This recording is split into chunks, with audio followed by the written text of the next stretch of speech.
Recording. Good Friday morning and welcome to this week's episode of Finding God in the Dark. My name is Don Stevens. I serve Asbury UMC in Woodstown and St. John's UMC. And I am Jonathan Campbell. I'm the pastor of Lacey United Methodist Church in Forked River, New Jersey. I thought for a second there you were going to forget who you were, John. I am. Who now? Yes. And this week we are talking about a film called The Babadook.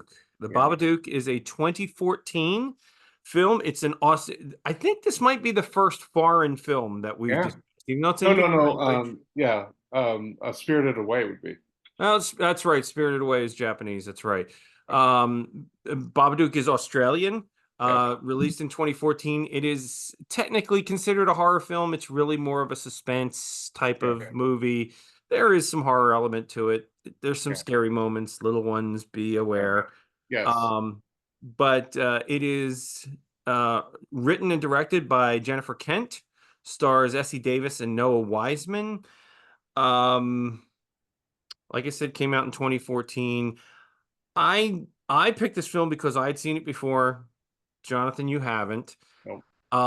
And I thought it would be really interesting to discuss because I kind of knew a lot of the themes in it Yeah. going in. So, what did Yeah. you think?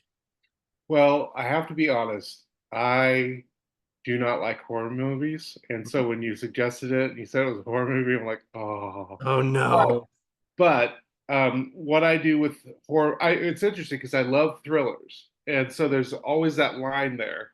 Right. Uh, but what I do with horror movies is I actually have started to force myself to watch like the classics. But what I do with them is I read a while ago that horror movies, good horror movies, always function on finding some kind of human need, and then talk about the absence of it or the deficiency Right. in relationships, and then how that causes this horror, this Right. this scary thing.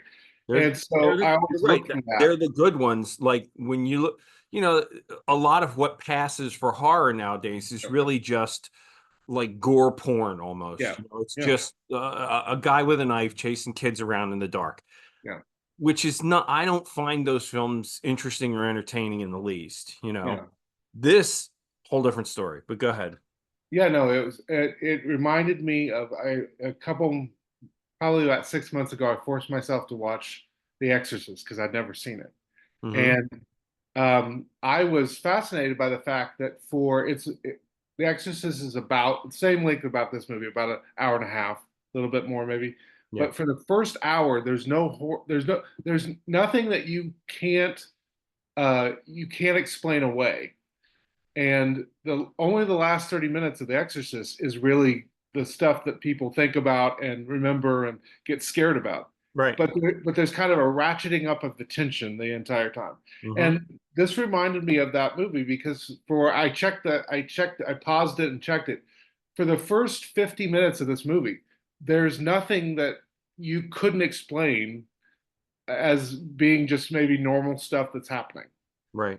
The first thing is 50 minutes in where the Mr. Babadook book gets shows up on her doorstep all put back together when she's ripped it apart. Then Ripped it you have to go apart like, and then okay, burned it. there's something scary. There's something scary here now. Yeah.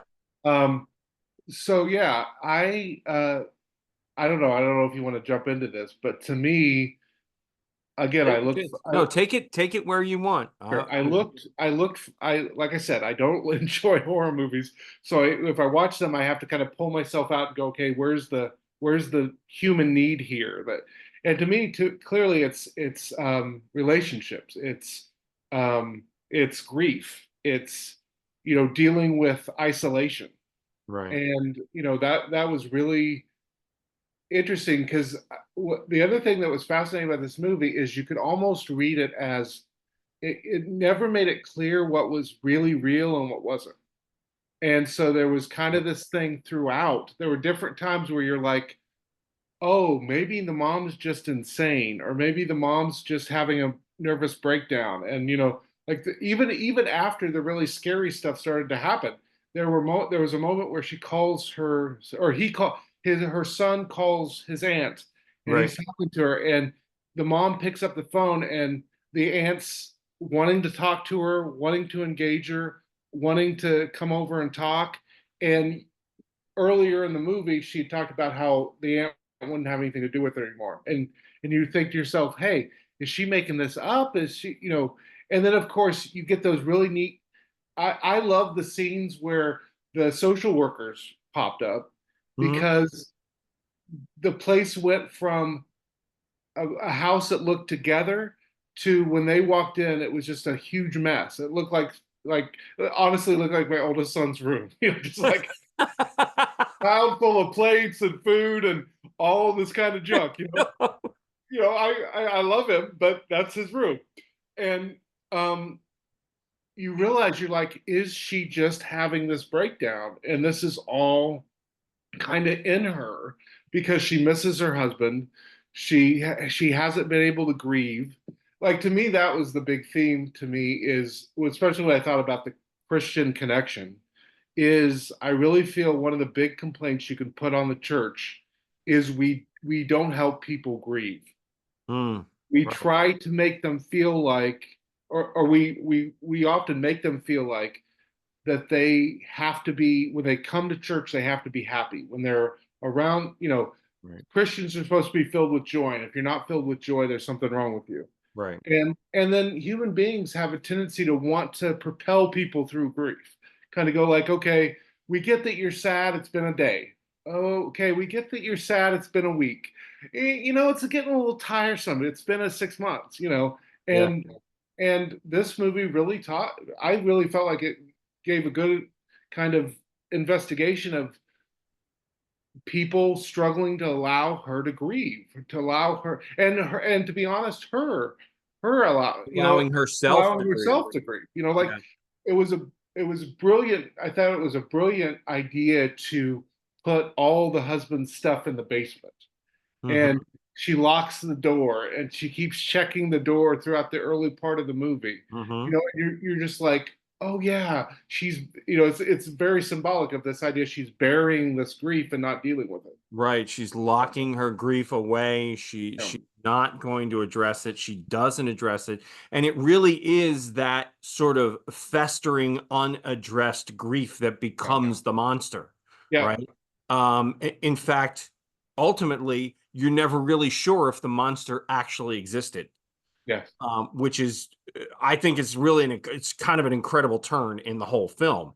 yeah, Just like, okay, was that real or was that all just a manifestation of her trying to work through her, not just her grief, but her guilt, yeah. because the husband died in a car accident driving her to the Her to the hospital hospital. on the day that her son was born. Yeah, So I'm sure you caught that, they never celebrated his birthday yeah, on his birthday, yeah. until like the So end. And to the last scene of the movie. Yeah. yeah, um, Oh, it's because it was just too much. She couldn't handle it. yeah, Um, this is, I mean, there's another angle to this really, and that is that, not just the grief, but the anger, yeah, um, and sort of the unresolved anger and what yeah, it does. yeah, And as parents, I mean, I think, we can connect with that. There's times when, yeah. I think I was listening to somebody earlier today. There's those times when you come home and you're like, I don't even want to get out of the car and go in the house because I know what I'm going to have to deal with tonight, and I'm just not up for it, right? Yeah. Uh, yeah, it's the film touches on so many levels of that stuff. Yeah. It's funny when you talk about the church. This really strikes me. How the church, when we try and um, almost push people through the grief process. Yeah. Uh, are you a fan of The Simpsons? Yeah. Did you ever see that episode where, Homer's told that he's going to die? He's got cancer. He's going to die. Yes. Yeah. He Yeah. goes through all 5 stages of grief in like, one sentence. Yeah. Yeah. Yeah. The church is almost like Yeah. that, Yes. Absolutely. Um, yeah, we don't. it's you see it in how I'm guessing because it's pretty common for most churches in America. You see it in how we handle Holy Week, right? People show up for Palm Sunday. Then some of our lowest attended services all year will be Monday, Thursday, and especially Good Friday. Yep. And then they'll show up for Easter, and it's literally celebration, celebration. And it's like, but you missed the important week. Like, It's the really important part. That's right. you know, None of that other stuff means anything without the yeah, bad part in yeah, the yeah. middle. Like he can't be resurrected if you don't spend time at the cross. Like it Right. just he's got to die for you to have the resurrection. Yeah. Um, Again, I'm keeping notes in this book, Yeah, right? And a couple of things I came across. One, it asked like best line or memorable quote in the film. I thought it was really, um, I don't know,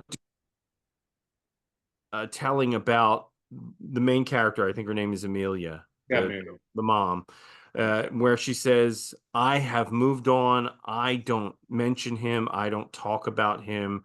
I mean, you want to talk about burying your grief, right? Because, Yeah, like we know, you just can't do that. I mean, I've talked about it in sermons that, my mom passed away in 2016. yeah, And I don't bury that grief. In fact, every time I hear the song Wish You Were Here by Pink Floyd, it brings me to tears. Not yeah, because it meant anything to my mom, but because it just reminds me of her, you know? yeah, absolutely.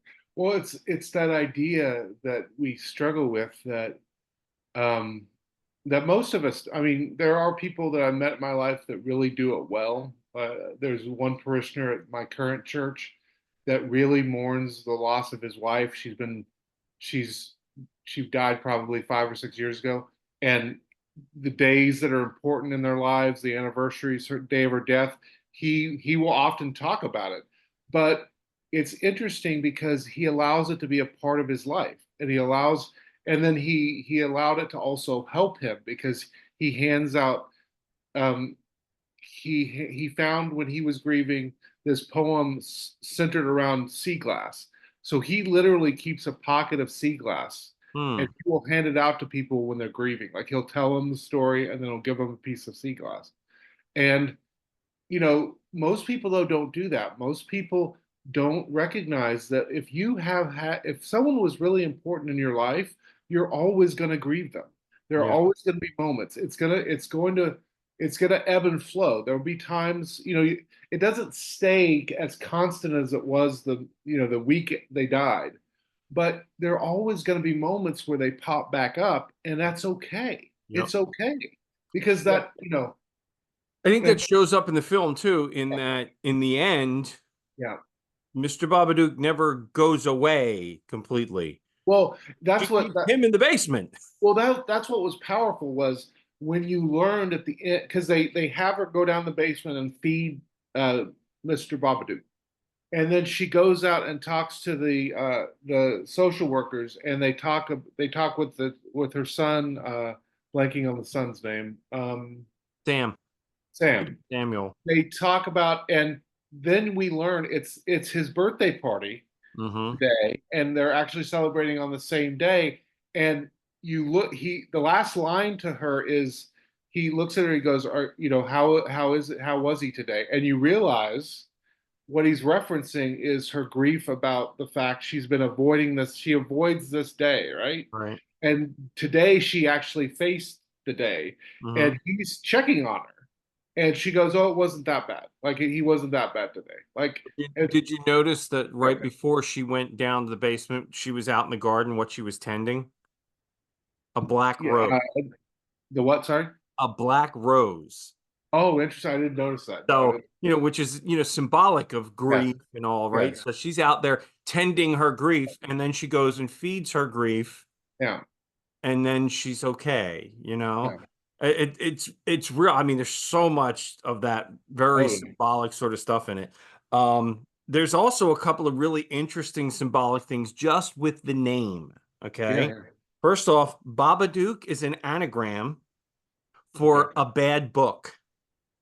interesting. Okay. It is also a word or a phrase in Hebrew, Okay, which means he is coming for sure. Oh, interesting. Absolutely.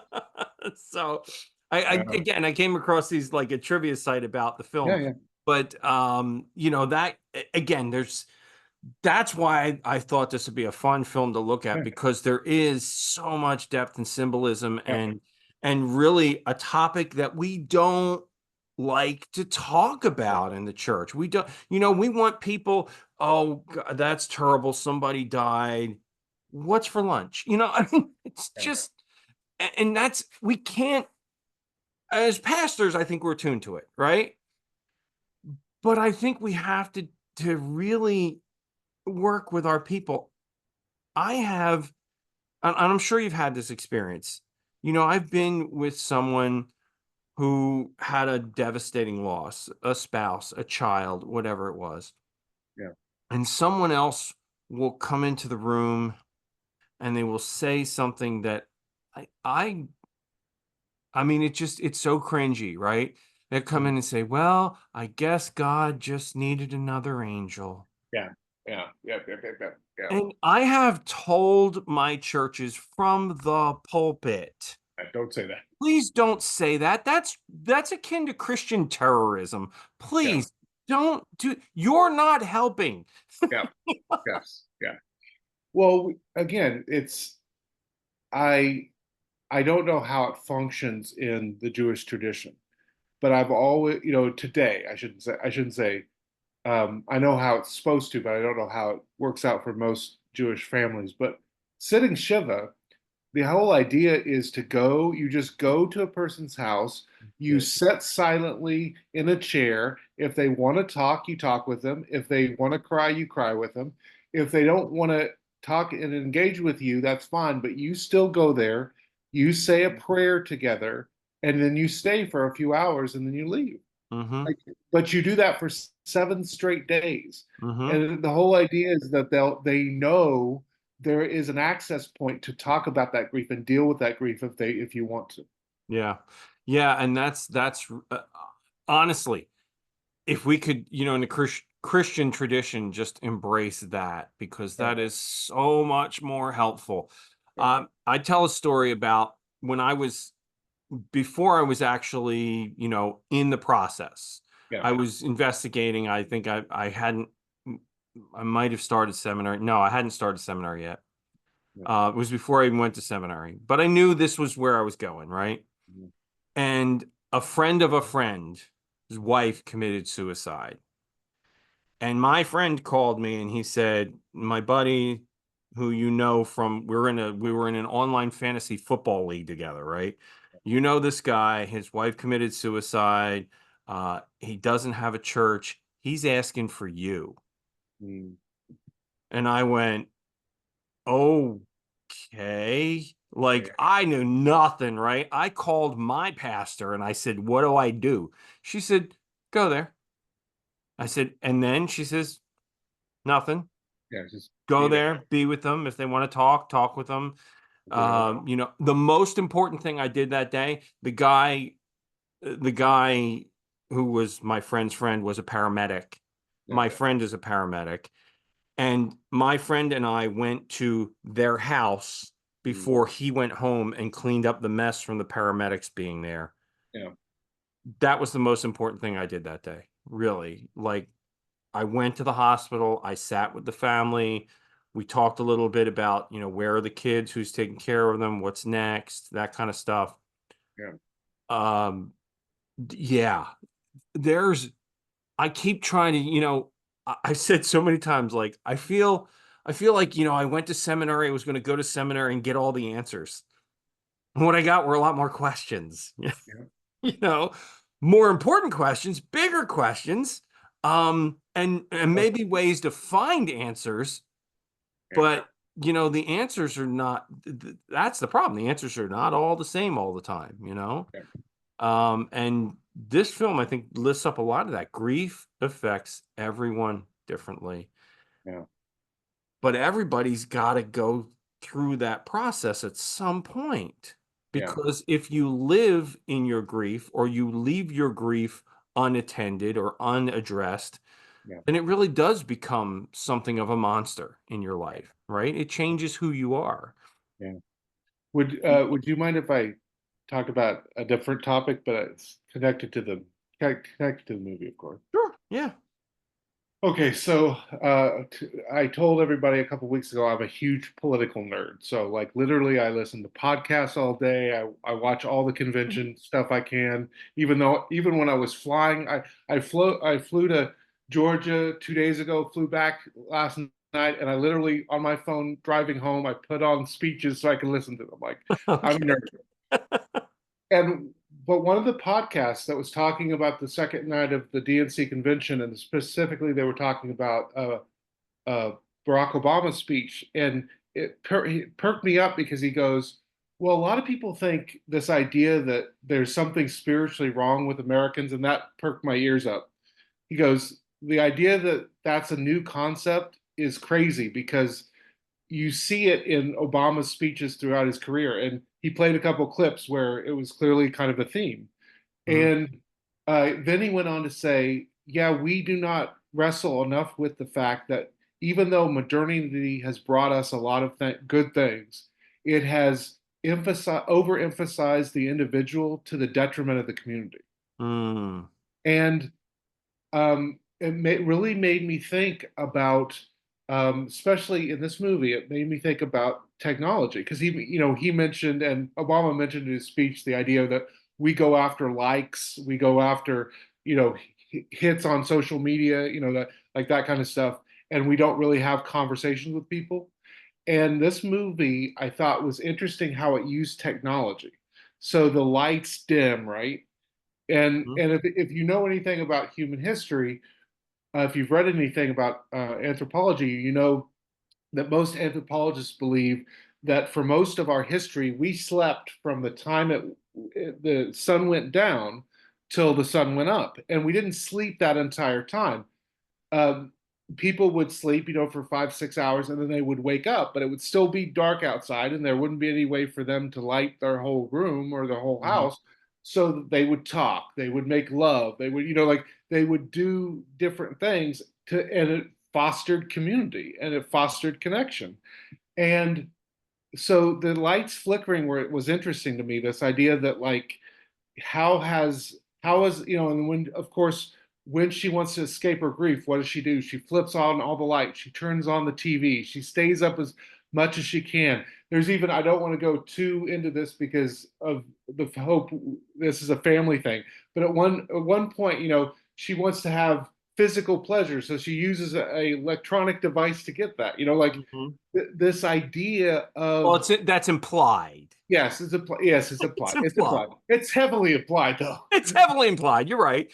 Um, It's pretty but obvious, but yes, it's yes, not, yes, it's yeah. not No, it's graphic. it. Yeah, I want to make it clear. This isn't a porno, No. but but my point is, instead of, because there's clear in the movie there's this guy that likes her, and so if she wanted to build a relationship, if she wanted to have a romantic relationship, if she wanted physical contact and physical connection, she could get it probably through this guy. Right. And she's shutting it down and using technology to get it another way. And I think we're caught in this loop as a society, and church needs to be a better place of helping people recognize that technology can splinter us apart, Yeah. and technology can keep us from each other, even though we can talk to millions and billions of people. Social media, let's be honest, social media usually makes you feel more isolated than it does connected, Yeah. and it's a problem that we need to deal with. Like I think it's funny when people say like talk about traditional family and that kind of thing, and they're thinking about the nuclear family, and you're like, that's not the traditional family, right? The traditional family was grandma, grandpa, mom and dad, aunt and Look at uncle. Amish homesteads, Yeah, right? like literally, if you look at pictures from 100, 200 years ago, the pictures of houses are like four generations are in the same house, or four generations are in the same block. Like that's what a traditional family was. And the last 50, 100 years, we've really lost that. And it's led us to be isolated. And I don't think, in a lot of ways, I don't think it's been a beneficial to our spiritual health at all. Yeah, that's really interesting because that absolutely is another level of the understanding of the story Absolutely. is the entire isolation thing, you know. Yeah. I mean, even apart from like how many characters, actors, actresses are in this film aside from Amelia and Samuel, Yeah. right? Well, there's the guy at work, there's the two social workers, it's the neighbor. Yeah. There's the principal and the teacher appear in one scene, And the ants floating and around the the aunt yeah. and the cousin. Yeah. I mean, it's a very small cast, right? And I think it again brings up that you touched on it. It's a really important thought, right? The idea of isolation, and touching on what you said about social media. Yeah. Some of it's a real garbage fire. I mean, it's just, you know. Yeah, I mean, how often? Just what I would encourage the folks that are watching to do is go out sometime to when you next time you're out at a restaurant, just look around and see how many people, even on dates, are like this. Yeah, Like they have people across from them, and talk to. Yeah. instead of engaging, they're swiping through their phones. And Mhm. we need to recognize. I read an article a while ago that said someday this sociologist was arguing that someday we will talk about smartphones the way we do cigarettes. Like that they were so deadly to us. Yeah. And I think there's deep truth to that. Like Mm. I'm not saying throw your phone away, but I'm saying as Christians, we need to recognize that the loneliness crisis that people are talking about and starting to uh, really engage with is a spiritual crisis, and it's something the church needs to address and Yeah. help people address. And part of it is saying, guys, use social media as a tool, but not your life. Right. Make Yeah. sure that you engage with people. Make sure Yeah. you build. Not throw your phone away, but maybe put it down a little bit. Yeah, Put it down a little more. I will say, while we're on that, I mean, I would lift up a yeah, little bit of the upside of that, in that, yeah, you know, social media is also one of those places where you can find your people, absolutely, right? Um, absolutely. I 2 years ago bought a new car, Yeah, um, that I always wanted from the time that I was a kid, right? Always wanted a Jeep. okay, And I bought a Jeep. Well, I bought a Jeep truck, Jeep Gladiator, sure. a couple of years ago.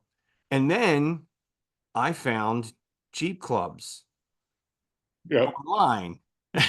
And I went, but these are my people. I yeah, found my people. yeah, So now I'm looking at, like next year going to New Jersey Jeep Invasion, which yeah. is like 2,000 Jeeps on the beach in Wildwood. Oh wow. Okay. And it's all just Jeep owners and, Oh, Jeep dealers and, it's cool, right? But yeah. that's a connection Yes. made through social media. Yeah, and that's the key piece. It left social media, and that's the thing that's important. And Is that's well, and with a club like that, right? yeah, The club is, yes, is like 3,300 members on the Facebook page, yeah, but the real meat of the club is when they go to yeah, events or they go to, Jeep Invasion or what, like there's a bunch of people absolutely. from the New Jersey Jeep Club that are in Tennessee right now for Great Yeah, Smoky Mountains Jeep Invasion. So it's that kind of thing. It's the connections that come through social media, but if it's just social media, it's you're right. I mean, it's more isolating. yeah, It's the very opposite of what you really want from it. yeah, yeah, Um, Again, we can probably beat this film to death, and that's yeah, why I like this film yeah, because yeah, no, yeah, yeah, there's so much to it. yeah. Overall, did you enjoy the film? Yeah, I did. Again, I don't like horror movies, and there was some anxiety watching it. But again, Yeah, I get that. once I started seeing the themes, I'm like, okay, well, I'm gonna follow these themes. So yeah, that was fun. Yeah. All right, cool. So I'm going to use the same Chris Stuckman book that we used Yeah. last week, but I'm going to go over the ones I haven't seen now. Okay. So I'm going to let you pick one that I haven't seen out of this book. All right. Sounds good. Yeah, well, I'm going to just start at the beginning. American Psycho, Memento, Crouching Tiger, Hidden Dragon, The Last Samurai, Old Boy, A Okay. History of Violence, Kiss Kiss Bang Bang, Cachet, Zodiac. I know what. Cachet, I haven't seen. Yeah. 500 Days of Summer, Inglorious Bastards. Sorry, YouTube.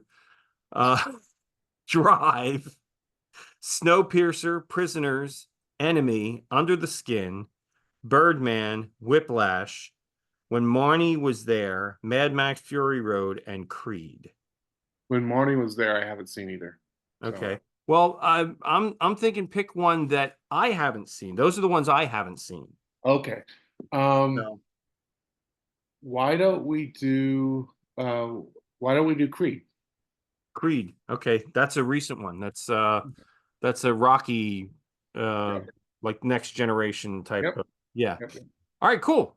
I have not seen it. Well, let me see. Let me see where if Yeah. Make sure it's easy to find. it's I'm sure it is. It's fairly recent. It's probably on no, not the Rock Band. That's a whole different This podcast. yeah, Creed movie. It is on Amazon Prime, YouTube TV. It's out there. Okay. So easy enough to find. So then next week we'll watch Creed. For this week, again, Babadook. It's a little bit of a scary movie. Yeah. You know, Definitely it's something that you want to be aware of if you're thinking about watching it with younger folks. You probably don't want to. yeah, no, I didn't watch it with my kids around. But I think it's definitely if you're interested in a horror slash thriller that's gonna make you think, it's a good Yeah. choice. And particularly I think with again with the levels of, depth of meaning to it, I Yeah, that's the kind of horror movie I can watch all the time. yeah, A slasher movie, no, thank you. I'll yeah, pass. yeah. So, all right, friends. So that is all for this week. We will catch you again next week. Until then, keep on finding God in the dark. Take care and God bless. But Thanks for watching the Finding God in the Dark podcast. If you're enjoying these discussions, please consider hitting the like button down below or subscribing to follow along. We put out weekly episodes on Friday mornings, and we are so glad that you're finding this discussion of theology and film entertaining enough to follow along with us. Take care and God bless, friends.